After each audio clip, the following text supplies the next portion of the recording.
There are actually a handful of books coming out from DC this week that I'm stoked about, but you and I are going to spend 60 seconds to talk about the new status quo, Infinite Frontier number 0. CultPop!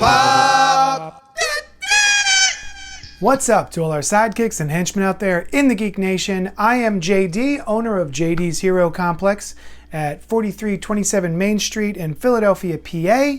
It's a little subsection of Philly called Manayunk. It's a cute little town. I like it a lot. You should come visit and buy all of my comics. I'm here to bring you a Thunder Round.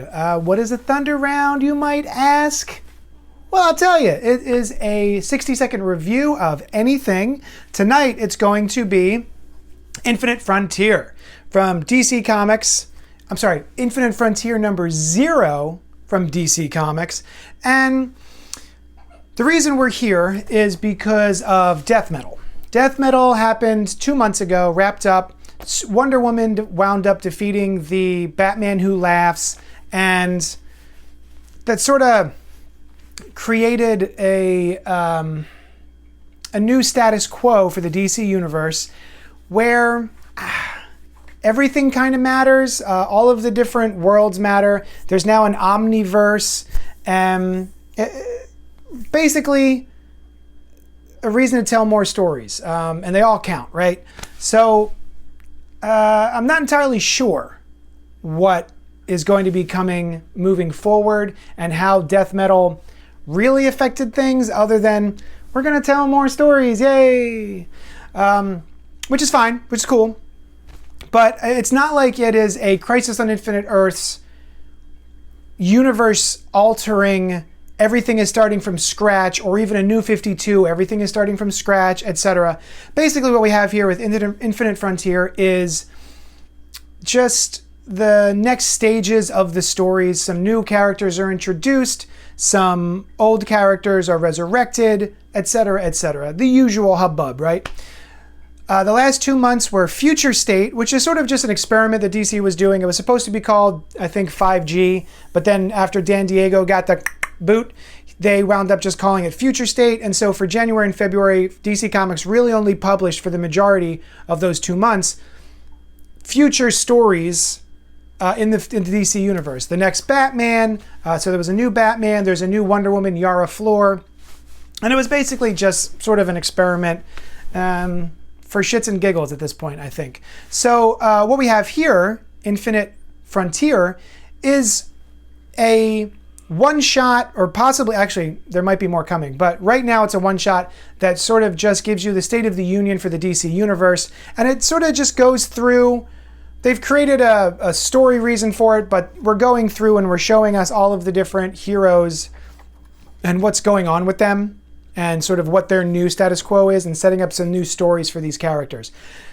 It's not a reboot. A lot of people are like, nah, they're rebooting again. It absolutely 100% is not a reboot. It's just, here's where the characters are, and here's what you can look forward to. So it's just a primer of all of these different characters and what's going to be happening in all the different titles. So I'm going to put 60 seconds on my clock.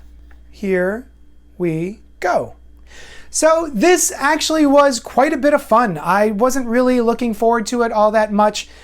Death metal kind of left a sour taste in my mouth. As much as I think a lot of it was big and fun and bombastic, at the end of the day I was kind of like, meh, all right. But what we have here is Wonder Woman, who defeated the Batman Who Laughs at the end of death metal, and now she's got a new status quo. She has been elevated higher than her previous status, and now she's been invited to join a more cosmic setting in the DC universe.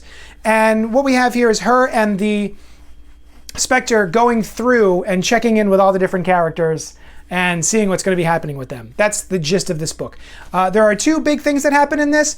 One we've already seen before, but it's just become official for this particular character. I'm not going to ruin it. And then another one, I literally clapped my hands when I read it, and I was like, yes! I was very excited. And if you know some of my favorite characters, and you know some of the problems I've had with DC since maybe the past 10 years, you may have some inkling of what I'm talking about. But I was very excited about it. That is the timer. End of round. Yeah, I actually thought this was quite a bit of fun. I'll tell you who we do see. I'm not going to spoil anything, but basically we dip into the Justice League. We dip into Yara Flor. There's a big hullabaloo going on in Arkham that I don't want to spoil. We dip in with Batman, with the next Wonder Woman, whose name is Nubia, who's been around since the 70s, but we really haven't seen her since then, or at least I haven't. So there's a whole bunch of stuff going on in here. The setup of the Justice Society. There's a new Teen Titans status quo that I'm really excited about.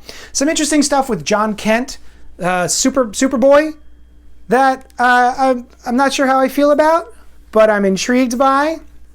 And one of the things I'm excited about is because I enjoyed the CW show so much, I'm stoked that Stargirl has a series coming out. I was wondering why it was taking them so long.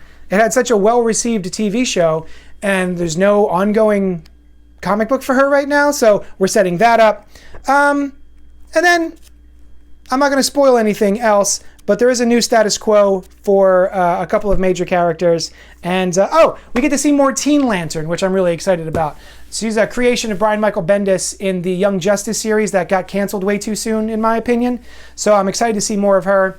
Overall, there is a bunch of stuff in this that really whet my appetite and really made me excited to see what the next couple of months are going to be with the DC Universe. So, it surprised me, honestly. I did not expect to have a visceral reaction to one of the things that happened in this book. If you've read it, comment below and let me know what you think I clapped about, because I'm curious to see what you guys might think that was. You can join us on Sunday mornings at 10:30 a.m. where we go live with the Spoiler Alert podcast, where we review the week's books. We also drop the Thunder Rounds, these tiny little videos where we just sort of like gab about some favorite shit that we're going through right now and reviews. I guess that's kind of it. Thanks so much for hanging out with me for these past couple of minutes. Don't forget to like, subscribe, comment below, hit that little bell so that you know when we are putting stuff up and going live. And come hang out with us. We love to talk to you. Thanks so much, and we will talk at you later. Boop. CultPop.